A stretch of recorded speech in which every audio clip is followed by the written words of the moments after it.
Hello, and welcome to the CAP Advocacy Recap, a monthly podcast dedicated to catching you up on the top news for pathologists. I'm Alec Bose here with your July 2023 recap. This month, we'll look at Senate efforts to strengthen laboratories for future pandemics, the potential burdens of post-market surveillance in AI software, and new digital pathology CPT codes developed by the CAP. Later, we'll hear some highlights from the proposed 2024 Medicare Physician Fee Schedule webinar. We start the day with updates from the U.S. Senate. The CAP has asked a key healthcare committee in the Senate to make several changes to pandemic preparedness legislation to ensure laboratories can act swiftly to combat future public health emergencies. First passed in 2006, the Pandemic and All Hazards Preparedness Act is set to expire at the end of September. The Senate Health, Education, Labor, and Pensions, or HELP Committee, called for input from health providers and public health experts on how to improve the law during the reauthorization process. In response, the CAP sent a letter to the committee outlining policy recommendations to make the law better. These included the consideration of policies to standardize electronic laboratory reporting, strengthening the supply chain, mechanisms to ensure adequate coverage and reimbursement for testing, funding for the laboratory workforce, and the addition of the SALSA Act to the legislation as a permanent solution for the reimbursement of clinical laboratory services. The CAP believes this is important as laboratories continue to prepare for future pandemics. You can read the CAP's full comment letter on our website. We turn now to news on AI software. While the CAP supported potential guidance on market submission of AI and machine learning for medical software, the CAP urged the FDA to take the steps to ensure regulatory burden is not transferred to pathologists that are required to provide local verification of enabled device software functions. In the letter to the agency, the CAP supported the concepts proposed within the current draft guidance. However, for clinical laboratories to meet clear requirements, it is imperative that performance monitoring or regulatory responsibilities do not place undue burden on pathologists or other physicians. Because of the expected impact of these technologies on the practice of pathology and laboratory medicine and the need to adhere to CLIA in the laboratory setting, the CAP has a keen interest in the regulatory approach for AI and ML technologies. You can read the full story on our website. The AMA CPT editorial panel released 30 new CAP-developed CPT code numbers, descriptors, and revised guidelines. The early release of these codes will assist practices as they prepare to integrate the new codes into their billing systems ahead of the January 1st, 2024 deadline. Digital pathology enables the acquisition, management, and interpretation of pathology information generated from digitized glass microscope slides. The new CPT codes are intended to capture and report additional clinical staff work and service requirements associated with digitizing glass microscope slides for a primary diagnosis.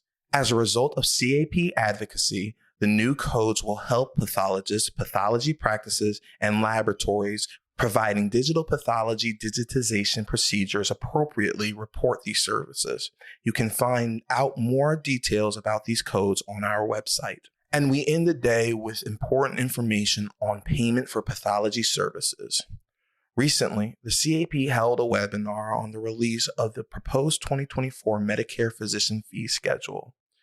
Here are some highlights from the meeting with Dr. Jonathan Miles, Chair of the Council on Government and Professional Affairs, Dr. Deanna Cardona, Chair of the Quality and Clinical Data Registry Affairs Committee, and Dr. Ronald McClawhon, Chair of the Economic Affairs Committee, as they present and answer questions about the latest Medicare payment policies concerning individual pathology services and the quality payment program next year.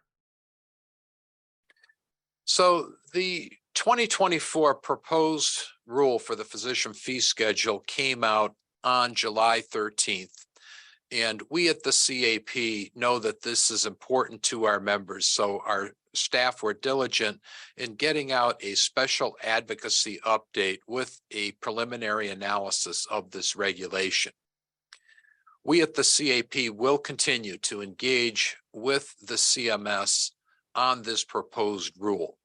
Now, our written comments are due by September 11th, and we'll be getting input from CAP members as well as staff in formulating those comments. We'll also follow up with a meeting with CMS on the comments before the final rule is released on or about November 1st.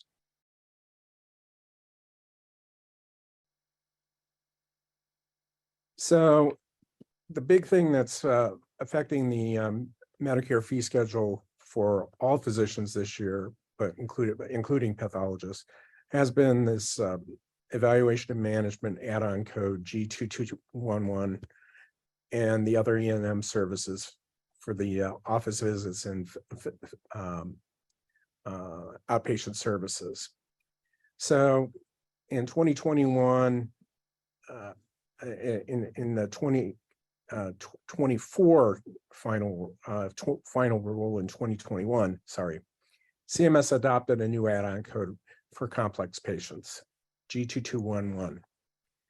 That's a visit complexity inherent to evaluation and management associated with medical services that serve as a continuing focal point for all needed healthcare and or medical services that are part of ongoing care related to a single serious condition or complex condition. So CMS adopted the recommendations for the revised E&M services, but felt that there were values that did not fully account for the resources associated with primary care and other longitudinal care for complex patients. So they developed this code. And this is the first year that they're going to be implementing it. G2211 can be reported in conjunction with all outpatient and office visits, E&M visits, to better account for these resources. I think one thing I would like to stress before we dive in is that we're hearing a lot about cuts. We have cuts to the physician fee schedule, to the clinical lab fee schedule. I would really like to reiterate that this is one of the things that's more likely in your control. It should definitely be something that you and your practice is aware of in order to avoid additional cuts. So if this at all seems foreign to you, or if you still don't know how you or your practice is participating in the QPP, I would highly recommend that you go onto CMS's QPP website and look yourself up. It's really easy to do. You just need your MPI number and your name. You can look up how CMS views you as far as the QPP goes. Do they see you being eligible as a MIPS provider, or maybe you are a qualifying participant in an advanced APM, which is completely a different pathway. If you are seen as someone that's participating via MIPS, are you in a small practice or large practice? Are you considered facility-based eligible? There are a lot of different elements that are really important to understand, because they impact how you have to report, how you have to participate, and your scoring, which we'll go on to in a couple of slides.